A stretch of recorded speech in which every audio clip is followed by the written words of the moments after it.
Hola a todos, y bienvenidos a la temporada 1 de los registros de Muldoon, una creación de Ali Awada. Lo que estás por ver no es solo la crónica de un guardabosques en Jurassic Park, sino el progresivo colapso de un sistema que creía tener todo bajo control. Errores en los conteos, animales no registrados, depredadores que aprenden más rápido que las computadoras, protocolos que fallan, y una pregunta constante: ¿qué ocurre cuando la biología deja de obedecer a la tecnología?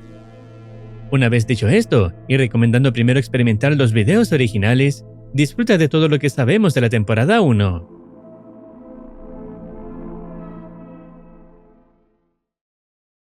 El siguiente video se llama Bitácora de Muldoon 1. El metraje fue grabado en la isla Nublar en septiembre de 1991. Se trata de un registro de comportamiento de los Velociraptor Antirrhopus, documentado directamente por Robert Muldoon. Al iniciar la grabación, Muldoon explica que están por llevar a cabo el procedimiento de alimentación, aunque advierte que no es tan eficiente como él quisiera. Señala que la entrada del recinto cuenta con un sistema escalonado de seguridad. Cada puerta solo puede abrirse cuando la anterior está totalmente cerrada. Este mecanismo existe para evitar cualquier intento de escape, ya que, de ocurrir, los Velociraptors destriparían al primer ser vivo que tuvieran cerca.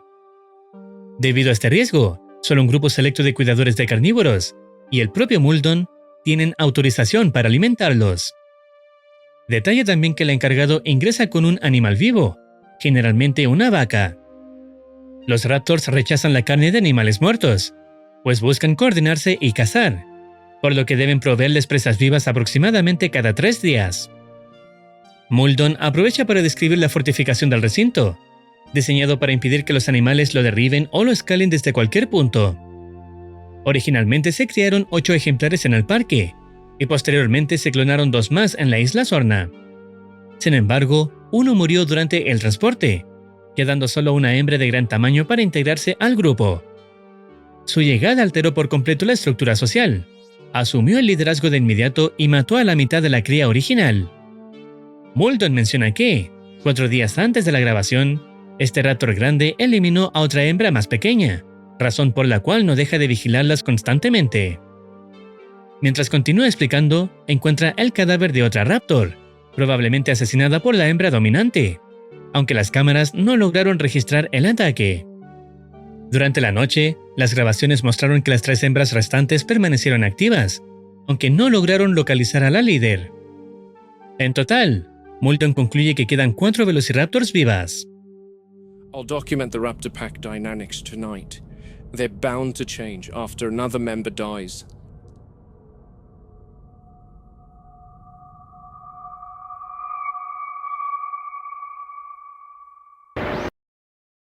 Con la caída de la noche, señala que las raptors se acercan a las vallas todas las noches, sin atacar el mismo punto 2 veces. Están probando sistemáticamente la fortificación en busca de cualquier debilidad.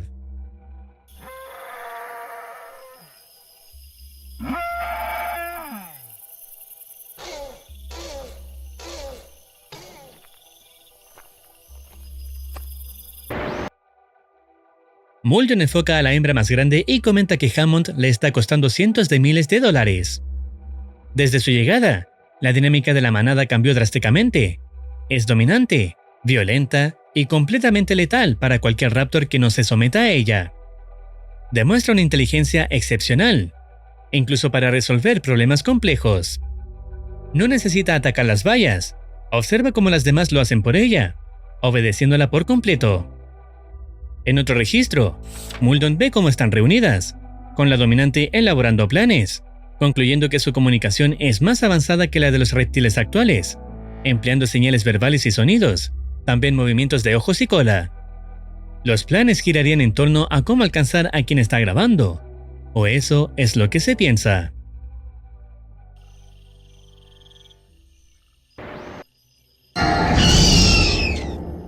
These two are a few years older, and they seem to be the most loyal to the big one. They seem to be quite obedient to her. But where did she go? See, that's what she does. She gives out orders and then sits back and watches. And these 2 clowns do her bidding.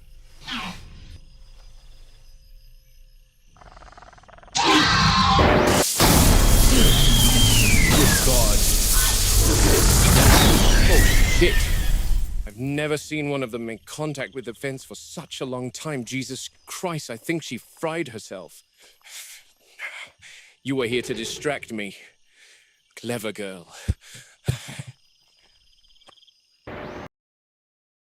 Con lo visto, el plan era claro, aunque le costó la vida a uno de los pobres secuaces.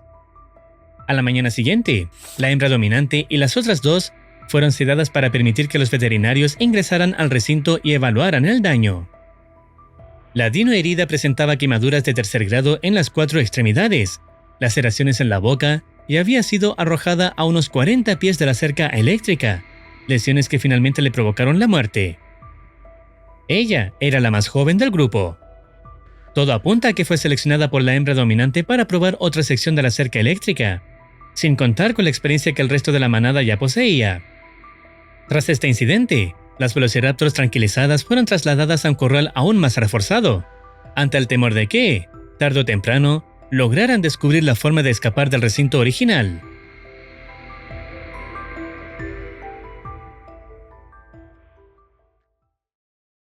El siguiente video es la continuación de lo recién visto, siendo la segunda parte de la bitácora de Muldoon.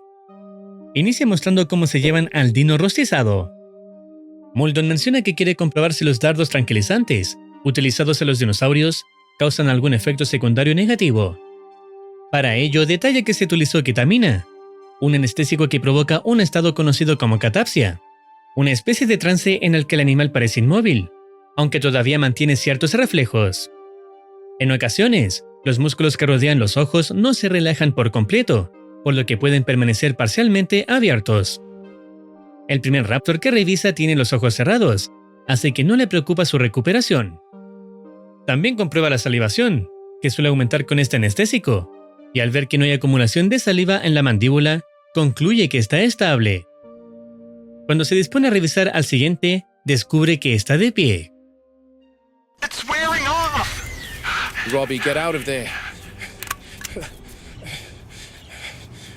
She's still drowsy. Robbie, are you clear? Yeah, it's locked.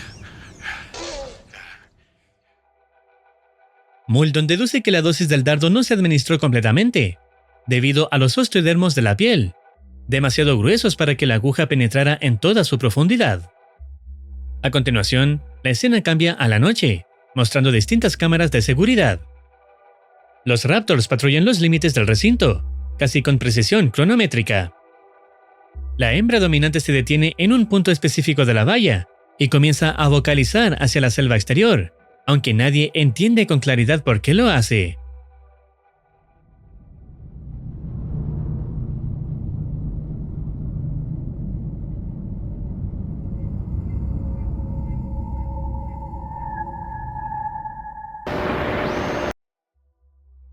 Al día siguiente, el metraje muestra el nuevo corral de los velociraptors, aún incompleto. Muldoon menciona que serán trasladados allí en unos días, aunque expresa su preocupación. El espacio interior es demasiado pequeño para ellos, ya que necesitan terreno para correr, y encierros reducidos podrían generarles un estrés considerable. Le sorprende que Hammond aprobara algo así. Más adelante, en otra grabación, Muldoon informa que uno de los dinosaurios de otra zona, un estegosaurio, se encuentra inmóvil en el suelo. Al fondo, apenas visible, se alcanzan a ver a los velociraptors observando. Good luck at dinner. Yeah, thanks. Bye.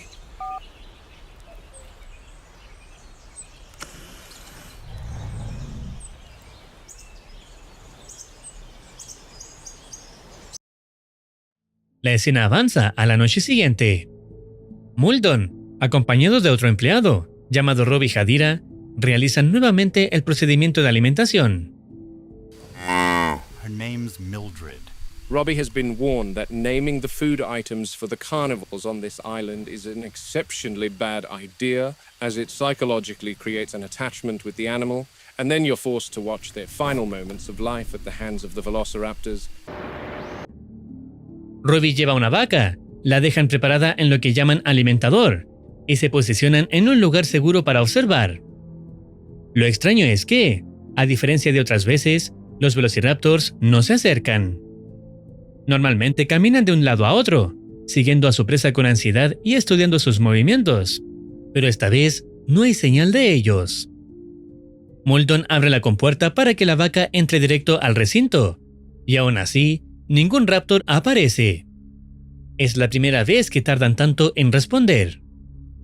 Minutos después, finalmente emergen los 3 velociraptors, aunque no están solos.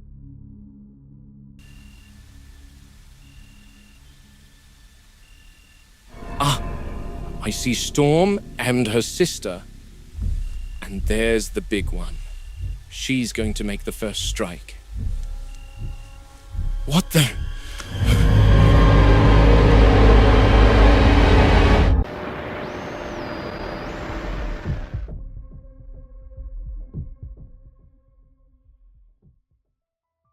La aparición del cuarto velociraptor deja impactado a Muldoon, sin saber cómo es posible que uno más se haya sumado, aunque existe una teoría plausible. Todo apunta a que la hembra dominante llevaba días llamando hacia la jungla para coordinar la llegada de un nuevo integrante. Las vocalizaciones nocturnas y los patrones de vigilancia no eran simples comportamientos territoriales, sino señales dirigidas al exterior, es decir, que no se comunicaba con la manada interna, sino a algo que estaba afuera. La teoría es que los velociraptors estaban enviando crías a través de los huecos de la cerca durante la noche, aprovechando cualquier punto débil para introducir nuevos miembros al grupo. Esto explicaría por qué la hembra dominante probaba distintas áreas del vallado y por qué insistía en comunicarse hacia el exterior. En definitiva, la aparición del cuarto raptor confirma un nivel de inteligencia, planificación y cooperación mucho más alto del que InGen estaba dispuesto a admitir. Al final, da la sensación de que el creador de estos metrajes quería mostrarnos una perspectiva más cruda y honesta de Jurassic Park. No la versión romántica del proyecto, sino la realidad detrás de los muros, errores constantes, protocolos que nunca fueron suficientes y animales que entendían más de su entorno de lo que InGen estaba dispuesto a aceptar.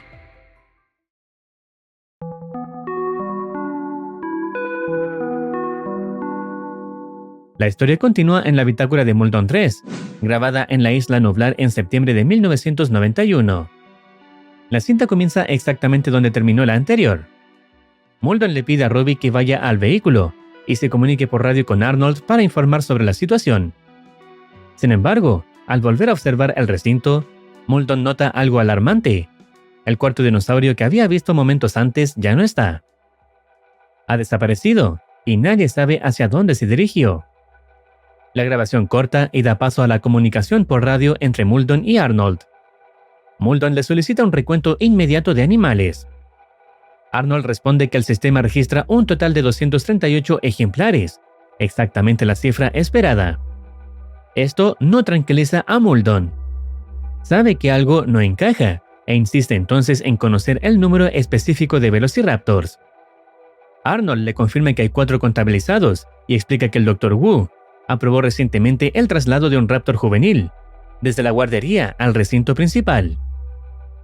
1, why the hell would he not inform me about that approval? Muldoon. And 2, does he even realize that we tranked 3 raptors before entering the enclosure? I had Robbie and Tony in there, and you're telling me there was a 4th animal in there with us? Muldoon, calm down. Don't tell me to calm down. Do you understand that this could have gone incredibly bad? The new addition was young, only 8 months old. Wu wanted her to begin to integrate into the pack. They're lethal at 8 months, Ray, and I do mean lethal. And secondly, that was no juvenile. That was an adult.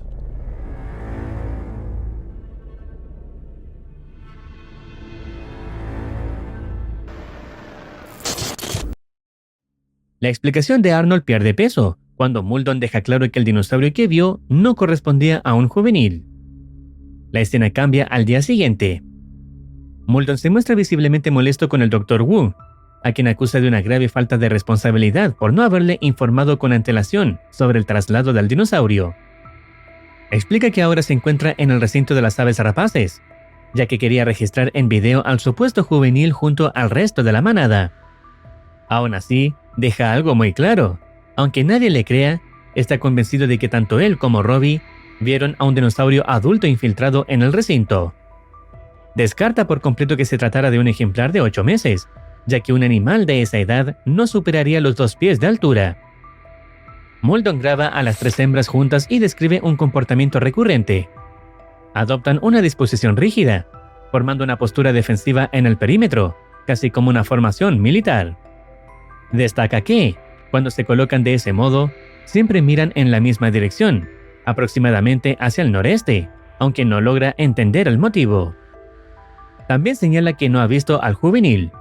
No hay rastro de él, ni en las cámaras de vigilancia, ni en los sensores de movimiento de la noche anterior.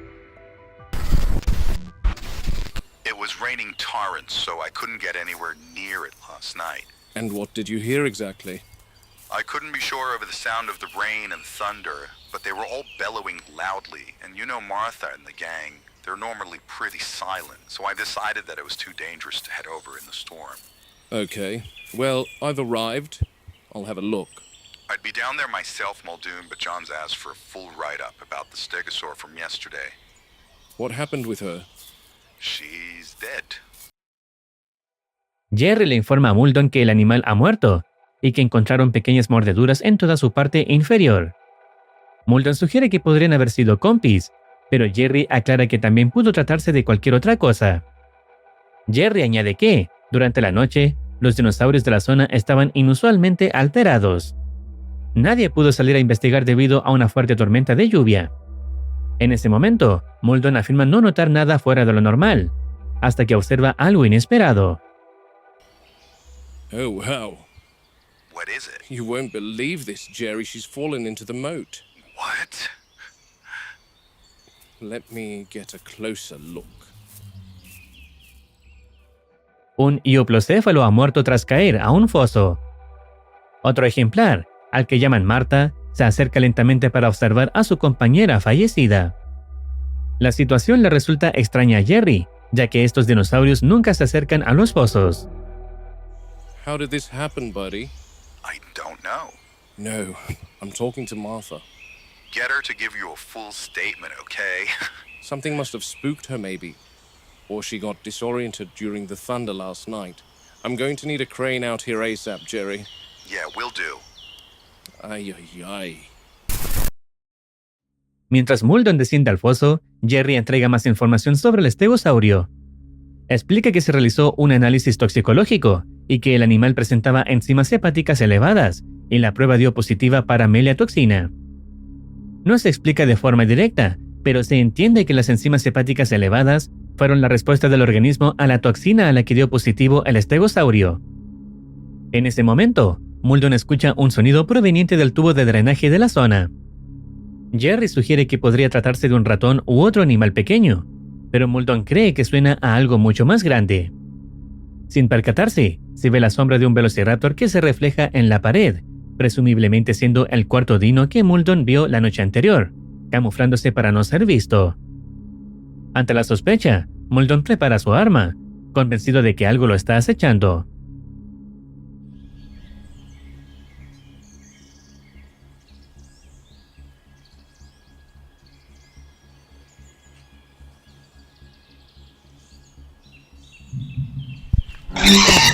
Christ! Muldoon, are you okay? Yeah, Jerry, yeah. False alarm. El origen del sonido no queda claro. Pudo haber sido el ave, o quizás algo quiso que eso pensara Muldoon. La escena cambia y se muestra una grúa retirando el cuerpo del anquilosaurio muerto, indicando que pesaba cerca de 9 toneladas. Sorry for your loss, Martha. Poor girl. Más tarde, Muldoon revisa las grabaciones de la noche anterior. Las cámaras revelan un comportamiento inusual del animal antes del incidente del foso. El dinosaurio parece agitado, avanzando de forma defensiva y lanzando incluso un ataque hacia algo que no se alcanza a ver. Muldoon revisa todas las cámaras disponibles, pero no logra identificar a qué estaba reaccionando. Luego, el animal da un paso en falso y cae al foso, muriendo por el impacto y su propio peso. La escena corta nuevamente y Muldoon ahora se encuentra en Carnivore Country, realizando una verificación perimetral nocturna en el Rex Paddock. Muldoon menciona que le preocupa el estado de la cerca eléctrica durante la lluvia, y aunque no se ha producido un fallo directo, Teme que un Rex pueda dañarla y cruzar igualmente. Luego señala que se encuentra cerca de un tiranosaurio y describe su presencia. No se oyen pasos rápidos, sino el movimiento del suelo bajo su peso. Es una sensación distinta y difícil de explicar. Añade que el animal parece inquieto y que sus patrones de caza han cambiado desde la última tormenta. También lo describe como inteligente, explicando que los grandes depredadores no desperdician energía a menos que estén calculando algo. Advierte que, si la cerca dejara de estar electrificada, el Rex lo sabría. Percibiría la ausencia de vibración y se acercaría sin dudarlo. Muldoon dice que llamará a los técnicos para revisar la cerca, y mientras lo hace, nota que el dinosaurio se mueve en paralelo a él, manteniendo la distancia y siguiéndolo con paciencia. Luego se observa una vaca. Muldoon explica que el Rex no atacará hasta estar seguro de que no corre riesgos. Una lesión podría significar una muerte lenta por inanición, y ese es un riesgo que ningún depredador grande toma a la ligera. There's a lot of calculation that goes into deciding prey items, and the Rex won't approach the cow until she's decided that it's safe to do so. Oh! Well, look who it is.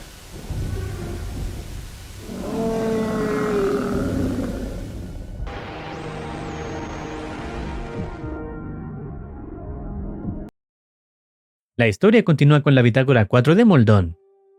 En ella se confirma que quien se había acercado era un tiranosaurio juvenil, de casi 2 años. Understood. The lab wanted.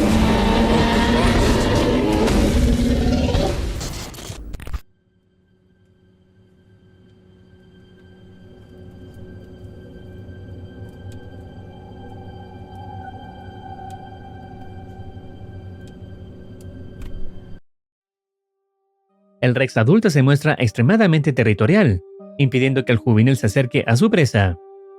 Muldoon explica que la hija de Jerry, una bióloga de campo con experiencia, fue llamada para evaluar a ambos animales antes de permitir que compartieran el recinto.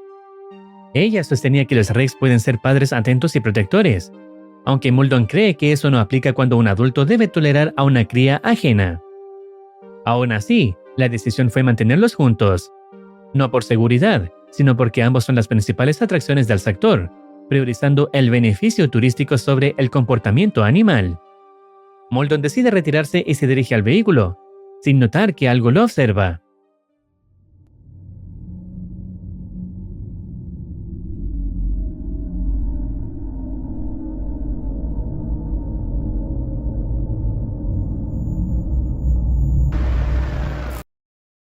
El extraño Velociraptor lo sigue con la mirada, oculto entre el entorno. Ya había sido visto camuflado cerca de él antes, lo que sugiere que lo está estudiando con atención. La escena corta y muestra a Muldoon observando a un apatosaurio inmóvil en el suelo, recostado sobre un sensor de movimiento. Muldoon aclara que animales de ese tamaño no se tumban boca abajo sin motivo, ya que esa posición puede dañar órganos internos. Nota que el animal respira y que el terreno en su entorno está intacto, por lo que concluye que se recostó de forma intencional. Explica que a veces lo hacen para aliviar presión en las extremidades o descansar durante las horas más calurosas. No es común, pero en este caso el animal parece estar en buen estado, simplemente aprovechando un momento de calma. And I'll check on them tomorrow, Robbie. Yep. Hey, your girl's awake. And here we go. Good morning, madam. Slept in, have you? She's freed the motion sensor, Arnold. Okay, perfect. I'm going to reboot that one. Hold on to your butts. Man, they're so majestic. Imagine what our world was like 100 million years ago. Muldoon, it worked. Just plant it back into the soil and we're good. Okay, Robbie, get it done. La grabación cambia y muestra a 2 obreros durante su descanso, fuera del Rex Paddock. Uno de ellos se burla del Rex cercano, arrojándole un objeto y haciendo gestos provocadores, confiado en que la valla lo mantiene a salvo. Al acercarse demasiado, ocurre lo inesperado.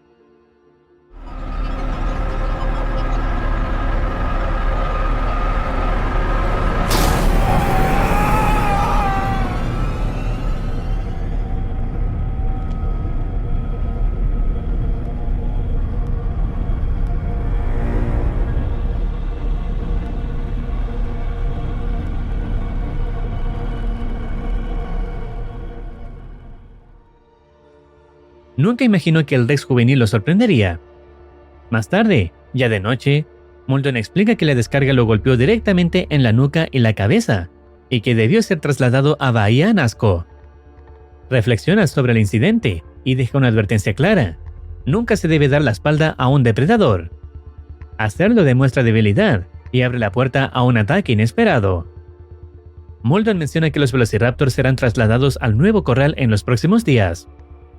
Al preguntar a Hammond por qué serán llevados allí, recibe una respuesta fría y evasiva: es clasificado. Esto provoca una discusión que prefiere no detallar. Concluye que los científicos saben algo sobre estos animales que él no. Luego señala otro problema del corral: los árboles tienen ramas capaces de soportar el peso de los raptors. If we're bringing them in here, all the plant species that sprawl horizontal branches need to be removed entirely. Otherwise, we're giving them a ready-made escape route. Simple miscalculation. One that cost lives. Anyway, here we are. Muldoon resta importancia al sonido que escucha, aunque resulta evidente que se trata del velociraptor que continúa observándolo y estudiándolo. Acto seguido, vemos a Muldoon en un puesto de avanzada, al que llama su oficina personal. Revela que lo comparte con Tony, el paleontólogo conductual, aunque actualmente no se encuentra allí. Place may be small, purpose-built, and it keeps the park at arm's length long enough for us to think. Not a bad perch for the start of the day. Good place for a proper drink, too. Away from the shenanigans or the computer scientists up at control. I enjoy the tropical nature of this island. Vastly different from the drier climate of Kenya, that's for sure. Desde ese lugar, Muldoon puede observar a los zapatosaurios, a los que describe como criaturas magníficas. También tiene vista directa hacia la zona de los Rex, donde ve a la hembra adulta bebiendo agua en una laguna. Más adelante observa al juvenil y recuerda el incidente con el obrero. Explica que, debido a la dominancia y el comportamiento territorial de la adulta, es ella quien se queda con las presas principales, como las vacas y cabras. El juvenil, en cambio, se alimenta de ratas, zarigüeyas u otros animales que logren pasar por la valla. I think she's come across something for breakfast right now. What the? That's a raptor!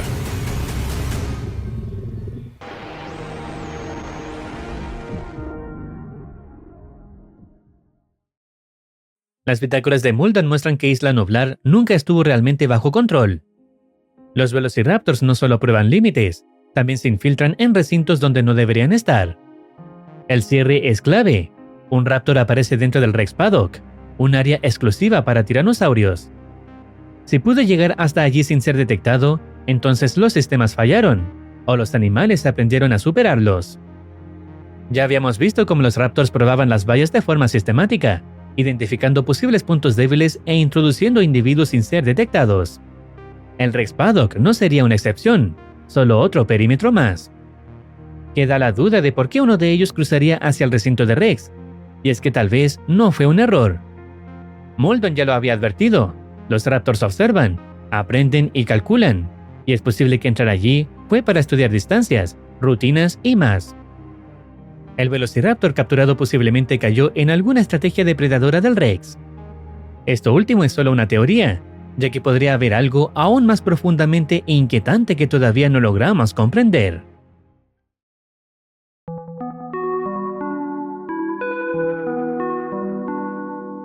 El registro número 5 inicia con una actualización inquietante. El raptor devorado era el mismo que el Dr. Wu aprobó para integrarse a la manada. Aún así, Muldoon no puede evitar preguntarse cómo terminó dentro del recinto del tiranosaurio, y Ray promete investigarlo. Muldoon solicita un nuevo recuento de animales, y el sistema indica que todo coincide, incluyendo la baja del joven raptor devorado. Total animals expected and found are the same. And before you ask, Velociraptor number expected, 3. Number found, 3. The computer has adjusted and accounted for the young raptor in the Rex paddock. Marvelous. Sin embargo, cuando pisa el historial del movimiento del animal, Ray detecta algo extraño. No hay datos de las últimas 24 horas, y tampoco aparecen registros de hace 48 horas. Podría ser un error de código, según comenta, así que programa la visita de un analista de sistemas para revisar el problema en unos días.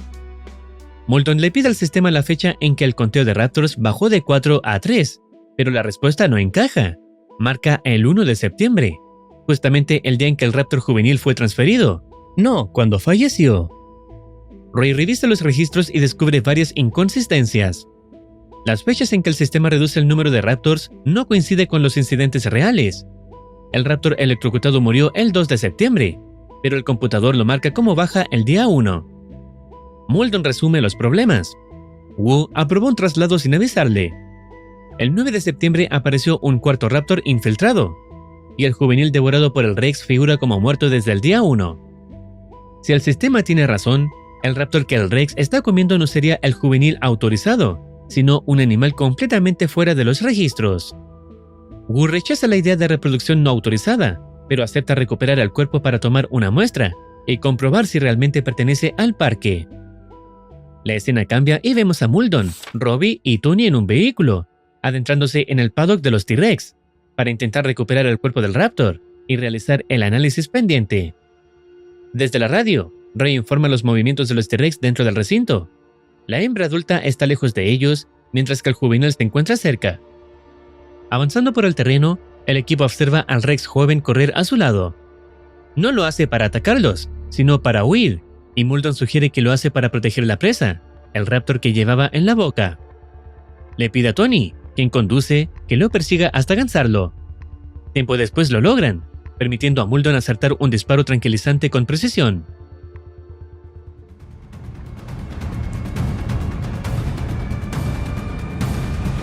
Line me up with her neck, Tony. Boom!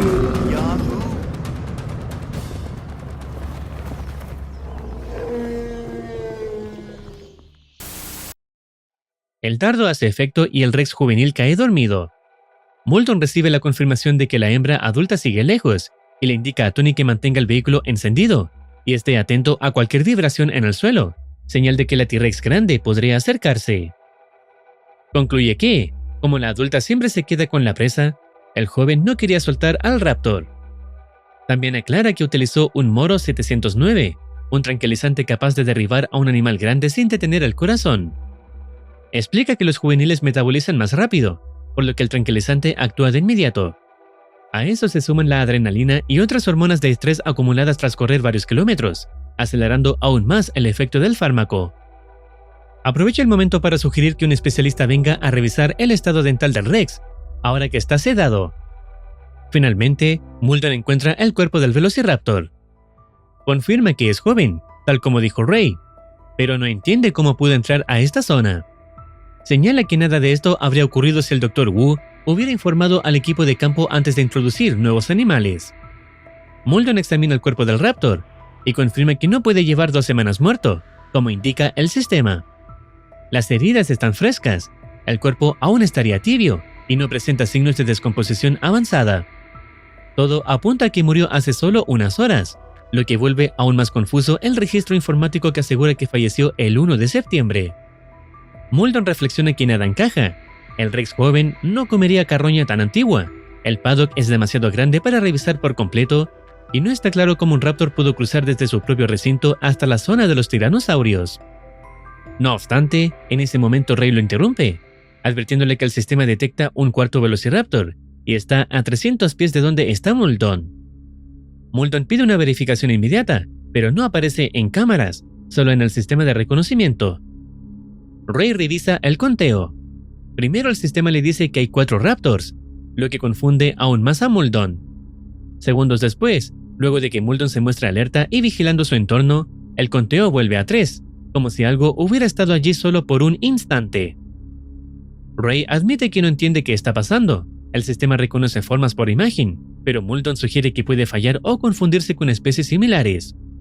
Sin embargo, nada explica por qué detectó a un Raptor tan cerca, aunque no haya evidencia visual.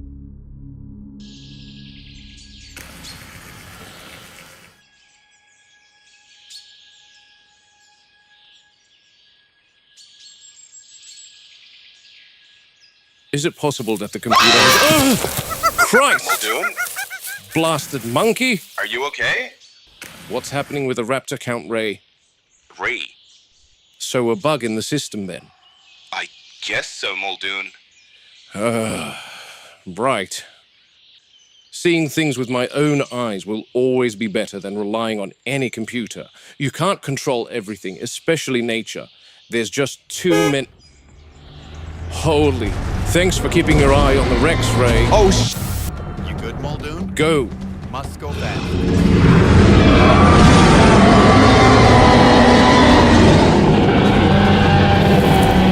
Put your foot down, Tony. You can't just stroll down the road, you know? La misión para recuperar el cuerpo del Raptor termina en fracaso. Muldoon, Ruby y Tony no solo pierden de vista al cadáver, sino que además deben dejar al Rex juvenil sedado en el suelo, lo cual resulta extremadamente peligroso, considerando lo territorial que es la Rex adulta. Justo después, Muldoon recibe un llamado urgente. Ocurrió un incidente en el Jungle River Cruise. Al llegar, le informan que un trabajador llamado Manuel cayó al agua. No estaba bebiendo, ni perdió el equilibrio. Un animal lo golpeó. El testigo añade algo aún más alarmante. El hombre gritó que no podía ver, comenzó a convulsionar y quedó inmóvil. Muldoon pregunta cómo ocurrió el ataque y recibe la respuesta clave. El animal le escupió. Este video termina en este punto, y resulta bastante evidente que el cuarto Raptor detectado, cuando Muldoon estaba en el recinto Rex, es el Raptor que lo persigue a escondidas, donde ya sugerimos previamente que lo hace para estudiarlo.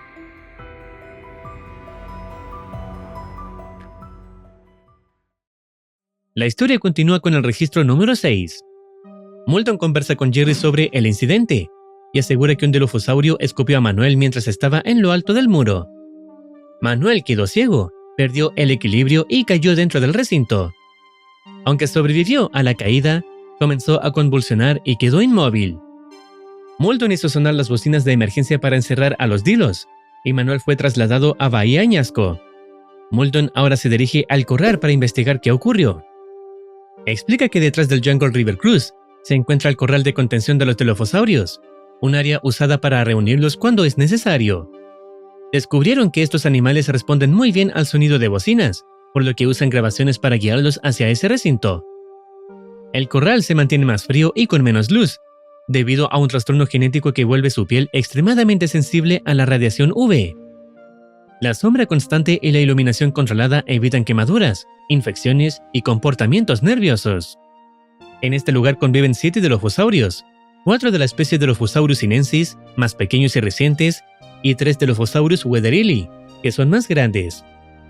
Ambas especies cohabitan sin problemas, aunque son animales nocturnos, por lo que es probable que estén dormidos. Muldoon logra ver a uno de los Dilophosaurus sinensis, la especie más pequeña.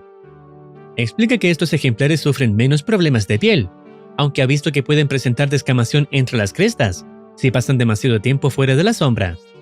Miden cerca de 1,20 metros, son tímidos por naturaleza, y aunque al principio se mantienen cautelosos, suelen mostrar curiosidad si uno se queda cerca el tiempo suficiente.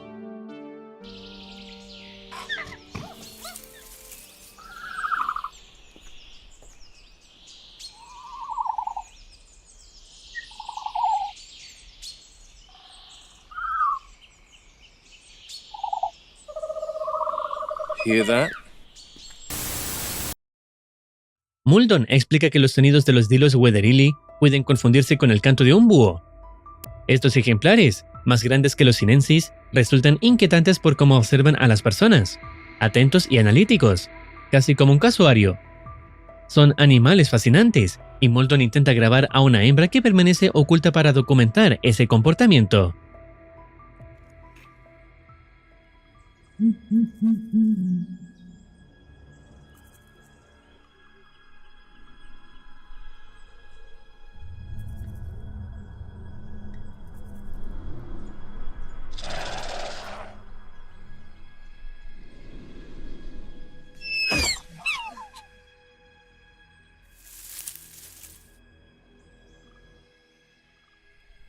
Shit! And this is why they creep me out. See this behavioral display?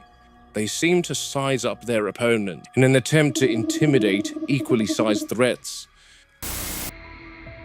Añade que esta especie puede alcanzar unos 2,4 metros de altura y admite que la primera vez que vio uno durante la noche se llevó un buen susto. Comenta que el helicóptero ha llegado para evacuar a Manuel del recinto de los Dilos. Planea ingresar después, mientras las hembras aún están dentro del corral, pero calcula que deberán esperar hasta la tarde. Esto porque Regis, el encargado de relaciones públicas del parque, debe autorizar el acceso. Su función es evitar que cualquier accidente genere preguntas o atención indeseada, por lo que retrasa la entrada hasta asegurarse de controlar la situación. Espera sentado mientras un Dilo está observándolo.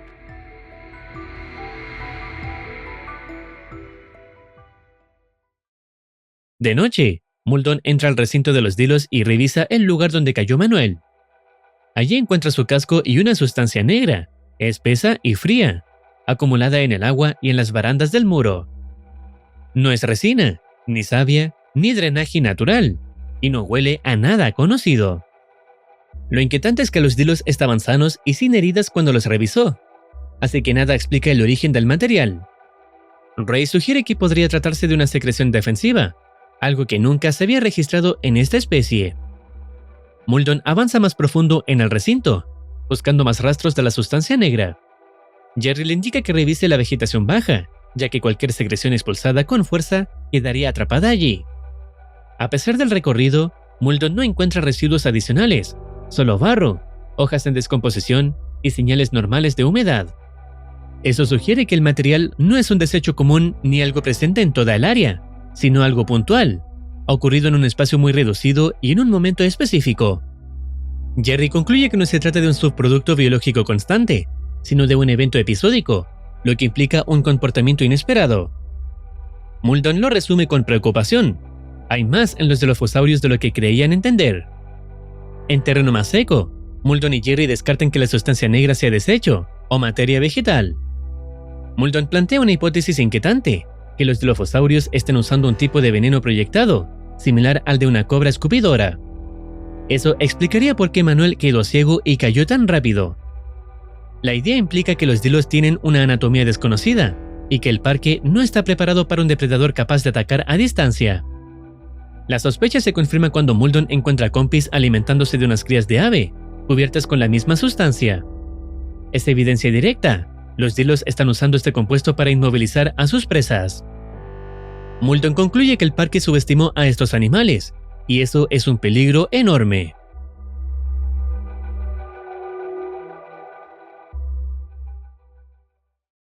Muldoon llega a uno de los miradores del Jungle River Cruise y explica que el recorrido pasará por varios recintos, incluido el de los Dilophosaurios. Pero si estos animales pueden escupir veneno, el diseño del paseo ya no es seguro. Habría que añadir barreras o encerrar las balsas, algo que Hammond no aceptará porque aleja al público de los animales. Mientras observa el recinto, Muldoon nota algo inusual.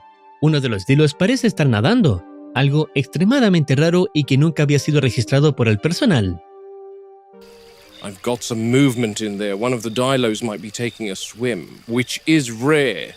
They can swim, but all the workers here have never spotted one actually crossing water.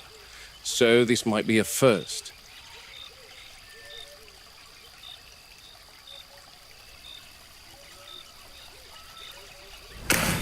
No way.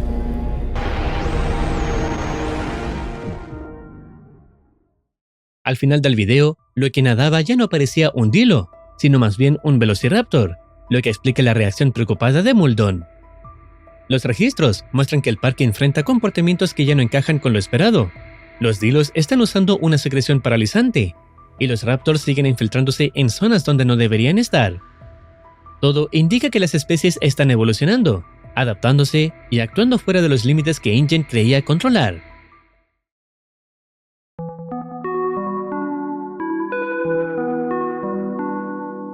El siguiente video es el registro número 7. Inicia a las 2 AM, con Muldoon intentando contactar con Arnold, pero el control room está vacío.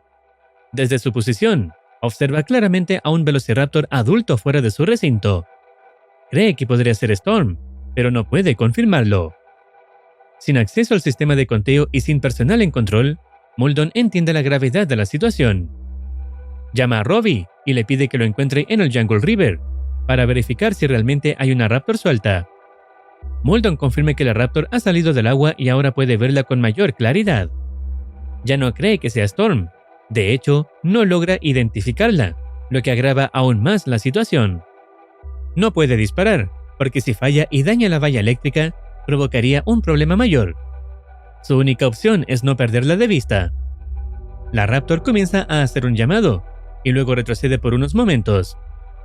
En un momento salta contra la valla y se electrocuta, pero logra incorporarse casi de inmediato, como si el impacto no hubiera sido suficiente para detenerla. Muldoon entiende que si quiere interceptarla deberá anticipar su ruta. Decide ingresar por el Jungle River, calculando hacia dónde se dirigirá para cerrarle el paso. Para ello, se sube a una pequeña balsa, intentando moverse con cuidado para no asustarla y evitar que cambie de dirección. Mientras avanza por el Jungle River, Muldoon pasa cerca de varios dilophosaurios y reconoce que ahora los percibe con mayor inquietud, tras sospechar previamente que podrían escupir veneno. Se dirige hacia la compuerta norte del recorrido, convencido de que la Raptor debería salir por ese sector si mantiene una trayectoria recta. De pronto, la ve frente a él en el agua. La Raptor nada y huye mientras Muldoon la persigue con el bote. En ese momento, se enfrenta a una decisión. Si logra identificarla como una de las suyas, intentará capturarla con tranquilizantes. Pero cuando la observa con mayor claridad, entiende algo mucho más grave. If this is the Raptor from the evening of September 9th, yeah, that's not one of ours. No reconoce sus marcas, ni su comportamiento, ni su tamaño. No coincide con ninguna de las 3 Raptors registradas. Afirma haber trabajado con las 8 Raptors originales desde el inicio del parque, y está seguro de que esta no es una de ellas.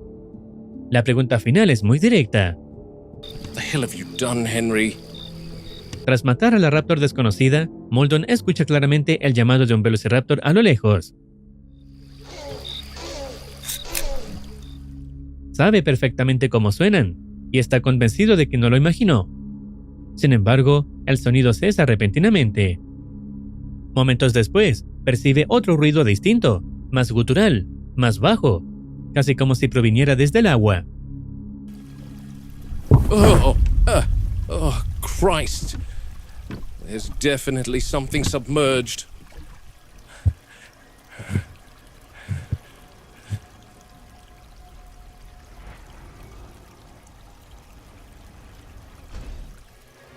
No, thank you. Al acercarse, descubre que lo que se movía en el agua era un Dilophosaurus wetherilli, que no le hace daño. La tensión disminuye por un instante, pero la incertidumbre por el sonido del Velociraptor de antes permanece. Continúa su trayecto por el río con el cuerpo del Raptor en la balsa y decide llamar a Hammond. Le informa que el ejemplar no coincide con ninguna de las rapaces registradas, ni marcas, ni complexión, ni comportamiento. Hammond minimiza la situación.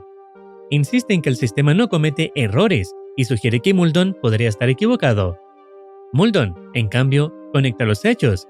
La Raptor infiltrada que vio días atrás, el juvenil devorado por el Rex y ahora este ejemplar desconocido. Para él, las piezas no encajan. Durante la conversación, además, reaparece el Raptor que ya lo había estado vigilando en episodios anteriores, oculto y observando sin que Muldoon lo note. La discusión escala cuando Muldoon exige explicaciones sobre el traslado de las Raptors y plantea nuevamente la posibilidad de que los Dilophosaurios puedan proyectar veneno. Solicita autorización para una cirugía exploratoria, pero Hammond se niega, argumentando costos y riesgos. La llamada termina con Hammond restándole importancia a todo y sugiriendo que el error es de Muldoon, no del sistema. Pero el problema ya no es solo un error de conteo, es la posibilidad de que existan animales que el parque no reconoce. La escena cambia a la cabaña de Muldoon, su pequeña oficina en el bosque. Está solo y exhausto. Habla por teléfono con Robbie, quien ya llegó al East Dock con el cuerpo del Raptor. Muldoon admite que no está pensando con claridad. Lleva toda la noche despierto y siente que algo no encaja. Le inquieta especialmente la reacción de Hammond. No pareció sorprendido por la presencia de una Raptor suelta. Al contrario, casi dio la impresión de que le convenía que el animal hubiera sido eliminado. Muldoon repasa los números. Comenzó con 8 rapaces, documentó 5 muertes, Ahora hay un cuerpo más en el contenedor. Las cifras no cierran, y Ruby confirma que el raptor muerto no se parece físicamente a las 3 que siguen en el recinto. Ambos coinciden en que algo no está bien. Muldoon cuelga la llamada, y totalmente agotado, se queda dormido en la cabaña, mientras la cámara permanece encendida. Entonces ocurre lo impensado. La puerta se abre lentamente, y un velociraptor entra en la cabaña mientras Muldoon duerme, y el registro termina ahí.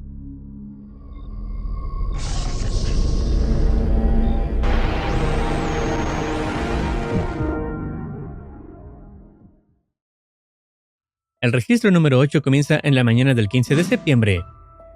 Muldoon contacta a Ray y le pide que revise las grabaciones del río durante la madrugada, específicamente el de las 2 a.m. Arnold le explica algo crucial sobre el sistema del parque. Las computadoras no ven animales como lo haría una persona. No identifican especies, sino perfiles registrados en la base de datos. Cada dinosaurio tiene un patrón visual y conductual asignado, como una huella digital. El problema es que el sistema parte de una suposición fija. El número de animales es correcto. Si algo aparece que no coincide con ningún perfil existente, el sistema lo califica temporalmente como una anomalía, y en la práctica lo ignora. En otras palabras, si existe un animal que no debería existir, el sistema no lo busca. Muldoon pide que rastreen ese etiquetado temporal, hasta su primera aparición. Arnold encuentra que la primera detección ocurrió poco antes de la medianoche, cerca de una tubería de drenaje, y que no hay ningún registro digital anterior a ese momento. Eso significa que el raptor apareció en el sistema de la nada. Muldoon cierra la conversación afirmando que el animal ya fue neutralizado, pero queda claro que lo verdaderamente inquietante no es el cadáver, sino el fallo estructural en la forma en que el parque controla la vida que ha creado. La escena cambia al 16 de septiembre por la mañana. La cámara muestra la cabaña donde Muldoon durmió, pero pronto entendemos algo importante. Durante la noche no ocurrió nada. El raptor que había entrado no dejó señales visibles, y Muldoon ya se había marchado antes del amanecer. Cuando regresa a la cabaña, habla por radio con Tony. Le comenta que la puerta quedó abierta durante la noche. Tony cree haberla cerrado, pero no está seguro.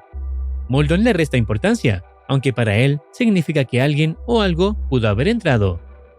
Además, mencionan algo curioso. Hace tiempo que no ven ratas en la zona. Puede parecer una conversación trivial, pero en el contexto del parque, incluso la ausencia de pequeños animales puede significar que algo los está cazando. Cuando Muldoon toma la cámara, el video muestra por apenas un instante la imagen del raptor que había entrado durante la noche. Muldoon, sin notar ese detalle, contacta a Ray para preguntarle qué ocurrió con su cámara corporal. Arnold le explica que el dispositivo estuvo grabando durante horas sin interrupción, sin tener espacio, sin sobreescribir ni comprimir archivos. Ray le dice que descargará el material, insinuando que Muldoon ha grabado más de lo que imagina. La escena cambia al 18 de septiembre. Muldoon realiza una inspección rutinaria en el sector de Sauropod Swamp, específicamente en el recinto de los Parasaurolophus. A simple vista, todo parece normal. 3 subadultos presentes, tranquilos y saludables. Sin embargo, Muldoon nota algo revelador.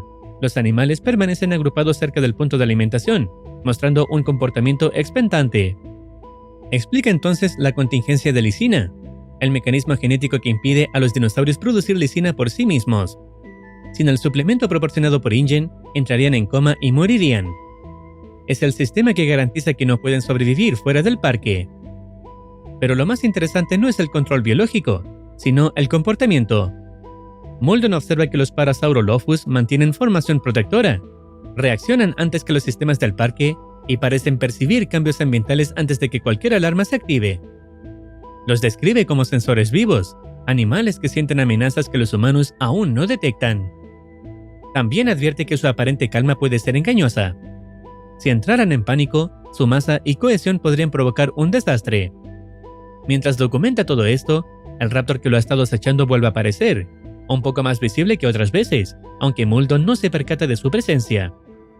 El registro termina catalogando la inspección como rutinaria, aunque Muldoon deja claro algo, ya no cree en la rutina.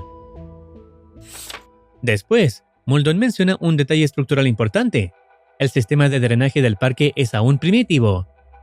Las fosas, canales y escorrentías no están totalmente desarrolladas.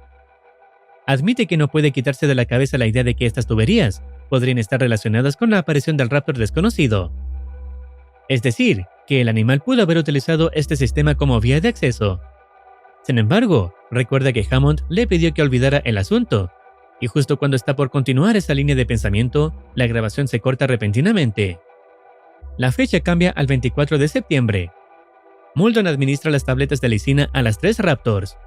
Explica que el suplemento es esencial para mantenerlas con vida, ya que genéticamente no pueden producir lisina por sí mismas.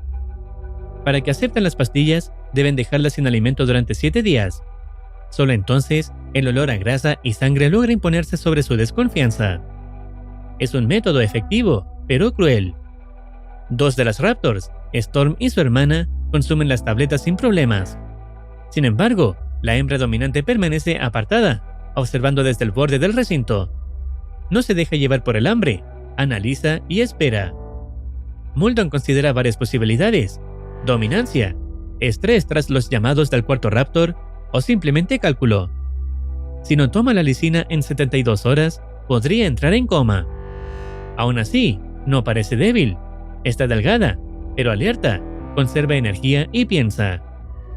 Muldoon reflexiona que el problema real es obligar a un depredador inteligente a obedecer mediante hambre. Eso no lo vuelve dócil, lo vuelve estratégico. De pronto, una de las Raptors va hacia la valla eléctrica en un intento por alcanzarlo, mientras él estaba distraído, provocando lesiones por la valla. Oh, Christ!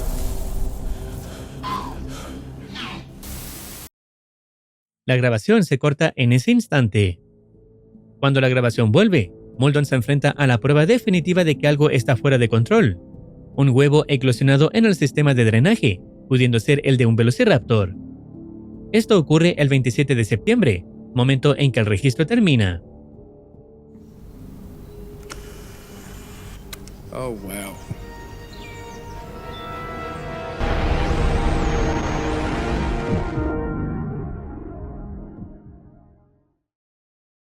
El registro 9 comienza con Muldoon descendiendo al sistema de drenaje, donde encontró el huevo eclosionado. Antes de sacar conclusiones, decide consultar a Jerry Harding. La estructura no coincide con especies locales, y eso obliga a considerar algo más inquietante, que provenga de un animal del parque. Sin embargo, Harding introduce una posibilidad alternativa. Explica que muchas especies, incluso aves y reptiles modernos, pueden poner huevos infértiles bajo estrés o por ciclos hormonales alterados, sin que haya habido reproducción real. En cautiverio, esos ciclos pueden volverse erráticos. En otras palabras, el huevo no necesariamente prueba que haya crías. Podría tratarse de una puesta infértil. Muldoon acepta la explicación y decide registrar el hallazgo como un incidente aislado, aunque claramente no está convencido del todo. Mientras inspecciona el área, una sombra se mueve cerca de él, como si algo lo estuviera observando nuevamente.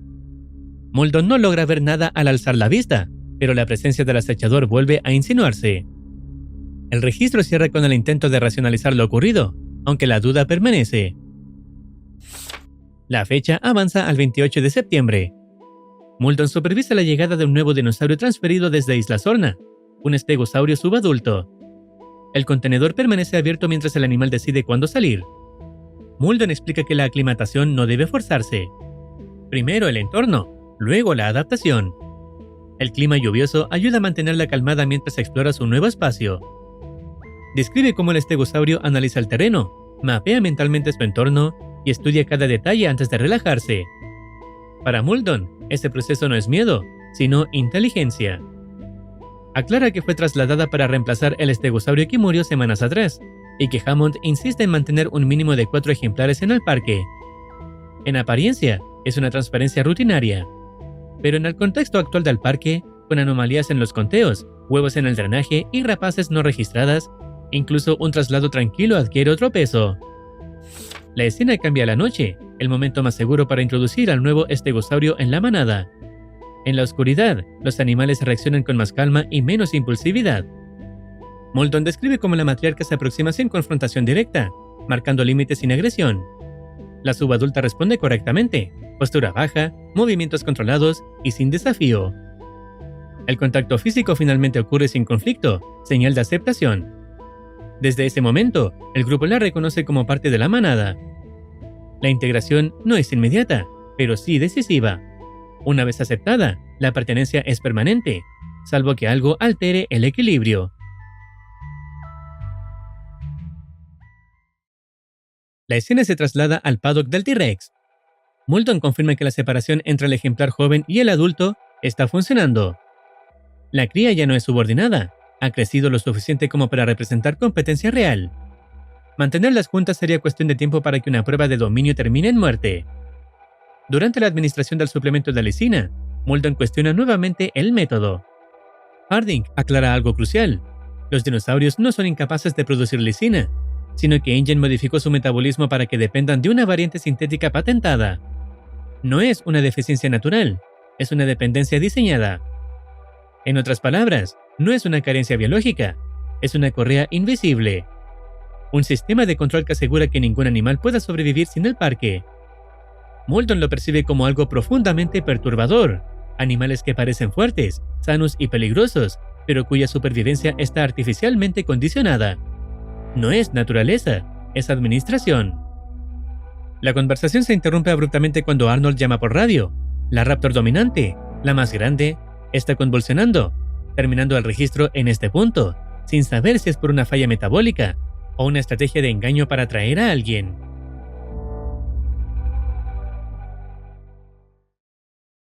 El registro 10 comienza con la emergencia en el recinto de los Raptors. La dominante está convulsionando y el tiempo juega en contra. Muldoon solo lleva consigo el Moro 709, así que debe actuar rápido. Dispara un dardo y logra sedar a una de ellas, pero Storm escapa y se oculta entre la vegetación. Arnold guía a Muldoon desde control, mientras un helicóptero se aproxima con una jaula de extracción. El problema es que el sistema falla en el momento más crítico. Arnold asegura tenerla localizada, pero pronto la Raptor irrumpe desde otra dirección y carga contra Muldoon.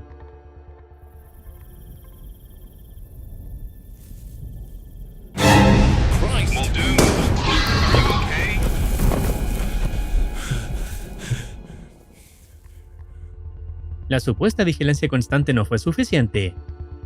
Muldoon sobrevive, pero queda claro algo inquietante. Las computadoras no están viendo todo. Su reacción lo resume todo. Si confían ciegamente en el sistema, alguien va a morir. El registro cierra con Muldoon priorizando a la Raptor convulsionando, para trasladarla con Harding. Tras el ataque, Harding se dirige al recinto de los Raptors para atender a la dominante. Planea administrarle midazolam, un sedante eficaz en reptiles y aves, confiando en que funcione también en velociraptors. Mientras tanto, Muldoon confirma que la hermana de Storm respondió al dardo, aunque la dosis era excesiva, pensada para un Rex. No tenía otra opción, y había que actuar rápido. Storm, en cambio, estuvo a punto de alcanzarlo. Muldoon verifica que la sedación esté haciendo efecto, y deja clara su frustración con el sistema de vigilancia. Y lo más inquietante, mientras todo esto ocurre, el Raptor desconocido que lo ha estado acechando vuelve a aparecer a la distancia, observándolo en silencio antes de retirarse. Y nuevamente, Muldoon no se da cuenta. El 29 de septiembre, Muldoon inspecciona el recinto del T-Rex adulto, ahora separado del juvenil por el ciclo de lisina. Detalla que ya no pueden alimentarlos juntos. Al estar casi al mismo tamaño, cualquier disputa podría terminar en muerte. Reflexiona entonces sobre algo más profundo. El recinto cumple los requisitos mínimos, pero eso no significa que sea suficiente. Un depredador de este nivel necesita territorio real, variación, estímulos naturales. Sin eso, no se calma, se vuelve predecible. Y la predictibilidad en un depredador no es tranquilidad, es tensión contenida. La Rex adulta ahora patrulla más el perímetro, especialmente al atardecer. Puede oler al juvenil, y aunque compartan sangre, eso no elimina la competencia, la intensifica. Muldoon deja claro que el parque no controla instintos, solo los administra. La agresión no es un error del animal, es parte de su diseño evolutivo. Pero aquí, en un entorno artificial, sin territorio que conquistar ni rivales que desplazar, esos instintos no desaparecen, solo se acumulan. Concluye con una idea inquietante. El verdadero objetivo no es solo contenerla con cercas, sino satisfacer sus necesidades lo suficiente como para que no tenga motivos para probarlas. Porque cuando un depredador actúa por desesperación, es cuando las vallas empiezan a fallar. La escena cambia y vemos a Muldoon observando a la Raptor que convulsionó, ahora estable. Está alerta, inmóvil, mirándolo fijamente, como si evaluara cada movimiento. Harding confirma que fue un episodio epiléptico real, una convulsión tónico-clónica completa, controlada con midazolam y seguida de una inyección de lisina. La causa, según Harding, no sería un virus ni una toxina, sino la dependencia metabólica al compuesto sintético de InGen. Al no consumir la dosis a tiempo, su sistema neurológico comenzó a fallar. Es decir, no fue debilidad, fue dependencia química. Muldoon lo resume con ironía amarga. Un depredador ápice reducido a convulsionar por no tomar, como él lo denomina, sus vitaminas.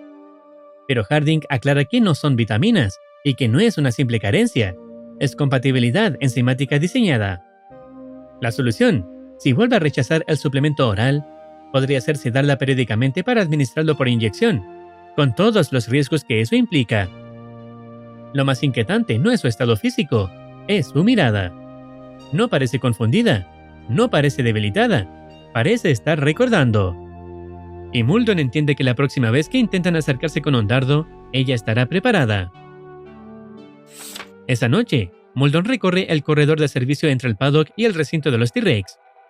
Ambos animales ya han sido reunidos y planea administrar la lisina a la adulta al día siguiente, sin necesidad de separarlas, ya que la juvenil aún no se atreve a disputarle comida. Observa a la juvenil en la oscuridad, hambrienta, agazapada frente a la compuerta, con los ojos brillando por el efecto del tapetum lucidum, propio de depredadores nocturnos. Lleva más de una semana sin comer debido al protocolo de lisina, y su postura deja claro que está en modo caza. Cuando Muldoon reflexiona sobre cómo la juvenil pronto comenzará a reclamar territorio, es interrumpido bruscamente. We don't know enough of Rex territorial range, but I think it's safe to say that they...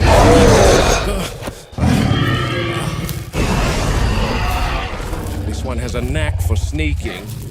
I guess this is a perfect example of misconceptions people have regarding animals in captivity. La valla eléctrica la contiene, pero el mensaje es claro. De día pueden parecer animales contenidos, incluso pasivos, pero de noche son otra cosa. Y Muldoon lo deja implícito. En cautiverio no desaparece el instinto, solo espera el momento adecuado para mostrarse. Esta misma noche, Muldoon se acerca al recinto donde permanece la Raptor dominante, la que había convulsionado. Confirma con Harding que fue alimentada a las 4 p.m., pero algo no cuadra. La grúa sigue en el lugar, y la compuerta de alimentación está abierta. Muldoon intenta contactar con Andre, el operador que se encarga de esta zona, pero no responde, y pronto comprende que la Raptor se escapó.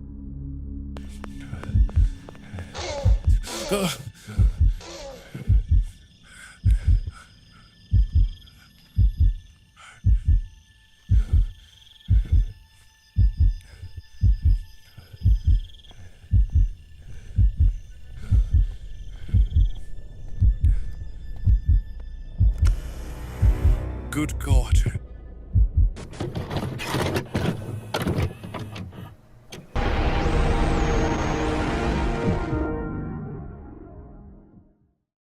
Lo que comenzó como simples errores en el conteo terminó revelando algo mucho más grave. El parque nunca estuvo realmente bajo control. El sistema ignora lo que no espera. Hammond protege la ilusión. Y mientras tanto, los animales aprenden, se adaptan y desafían los límites impuestos. Un raptor no registrado, huevos en el drenaje, dependencia química forzada, una convulsión por fallar el protocolo, y ahora un operario muerto. No son incidentes aislados, es un sistema construido sobre supuestos, enfrentándose a una biología que no acepta ser reducida a un número en pantalla. Estaremos esperando la temporada o volumen 2 para saber cómo continúa la trama. Si deseas opinar algo o recomendar alguna serie, no dudes en comentar. No olvides activar campanita para estar al tanto de nuevas actualizaciones. Cuídense, los quiere Muercitine.